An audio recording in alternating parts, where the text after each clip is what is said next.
প্রায় যে স্পেশাল ব্রাঞ্চের পুলিশের পরিচয় তারা টাকা চায় এবং টাকা নেয়, এবং সেই সংক্রান্ত তদন্ত করতে গিয়ে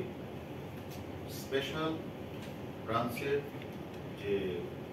তদন্তকারী কর্মকর্তা যারা তদন্তটা করে তারা একটা মামলা রুজু করে এই সকল অপরাধ চক্রদের বিরুদ্ধে সবুজবাগ থানা। স্পেশাল ব্রাঞ্চের পাসপোর্ট বেনিফিট টাকা সবুজবাগ থানা মামলা রুজু করার পর আমরা সাইবার সাউথ ডিসি শহীদুলের নেতৃত্বে মিথুন আজাদ এরা মিলে সেই চক্রের 9 সদস্যকে আমরা গ্রেপ্তার করেছি। তারা এই 9 সদস্যের মধ্যে তাদের যে মাস্টারমাইন্ড লোক কাজী বেলাল এবং জসি, এদের নামে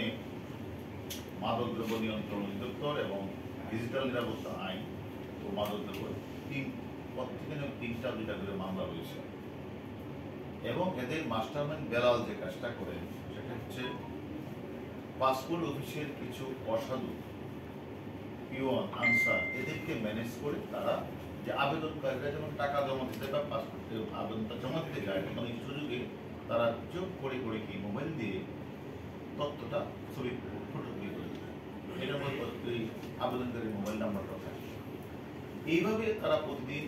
ওই অসাধু কর্মকর্তাদের কাছ থেকে এই তথ্যগুলি সংগ্রহ করে বেলাল সংগ্রহ করে আবেদনকারীর গোপন তথ্যগুলি তারা নিয়ে নেয় এবং তখন তারা আপলোড করে পুলিশের কিছু ছবি আছে, তারকা এদের অনেকগুলি নাম্বার আছে, অনেকগুলি পোস্ট আছে, এসআই অনেক নাম, প্রায় 20-30 এসআই নাম আছে, ছবি আছে। এই সবগুলি তারা মোবাইল থেকে আপলোড করে তার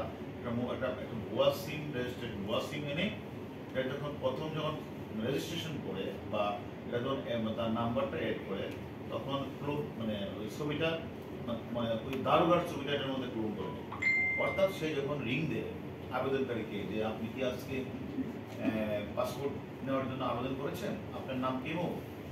সে বলে হ্যাঁ, এবং আপনার বাড়ি মো, যখন সব তথ্য বলে ফেলছে তখন বলছে যে আমাদের পুলিশ যাবে, আপনার এই তথ্যগুলি কাগজগুলো দিয়ে দেবেন। আবার দেখে যে পাসপোর্টটা যখন ছবিটা তখন দেখে গেল তার শুয়ে গেছে, একদম 100% বিশ্বাস করতে গেছে আমরা যাবো না, একটা কাজ করেন আপনারা কিছু টাকা পাঠিয়ে দেন। তখন কিছু বিকাশ নাম্বার, গোয়া বিকাশ নাম্বার, যেগুলি অনেকগুলি বিকাশ, তাদের অনেকগুলি সিম থাকে, এই সিম তখন টাকাটা পাঠিয়ে টাকা তারা মানিয়ে নেয়। এইভাবে তারা দিনের পর দিন তারা পুলিশের ছবি নাম ইন্টারনেট দিয়ে সংগ্রহ করে প্রতারণার কাজে বিভিন্ন অ্যাপসে ভুয়া রেজিস্ট্রেশন করে তারা কিন্তু নিজেরাই প্রতারণার কাজে যুক্ত রয়েছে এবং কর্মের নামে বিকাশ এবং নগদ নাম্বার ব্যাংকিং অ্যাকাউন্ট যুক্ত হয়ে তারা প্রতারণার মধ্যে অর্থ লেনদেন করছে। এবং আমি মনে করি এরা ধরা করে তারা যে বহুদিন যাব তারা যে পাসপোর্ট অফিসের পিয়ন কর্মচারী এবং আনসার এদেরকে ব্যবহার করে এই গোপন তথ্যগুলি তারা নিচ্ছে, আর বেলাল এগুলি নিয়ে এই গোপন তথ্যগুলি নিয়ে আবেদনকারীদেরকে তারা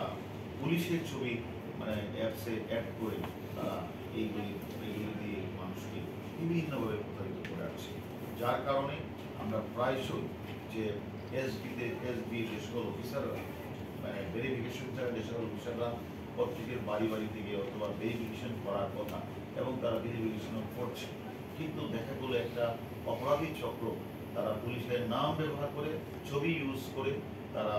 বিভিন্ন জায়গা থেকে তাদের গোপন তথ্য সংগ্রহ করে মানুষকে দিনের পর দিন তারা প্রতারিত করে আসছে। এই প্রতারণার চক্রে আমরা 9 সদস্য গ্রেপ্তার করেছি এবং তাদের বিরুদ্ধে বিভিন্ন থানায় একাধিক মামলা রয়েছে। আমি মনে করি তাদেরকে আমরা আরও জিজ্ঞাসাবাদ করছি এই চক্রের সাথে পাসপোর্ট অফিসের কোন পিয়ন কোন আনসার কোন দ্বারা জড়িত, শুধুমাত্র আগারগাঁও অফিস না কিন্তু তার উত্তরা অফিসও রয়েছে। এগুলি আমরা তথ্য কালেকশন করে আমি অলরেডি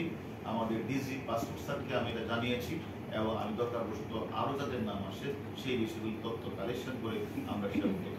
আমরা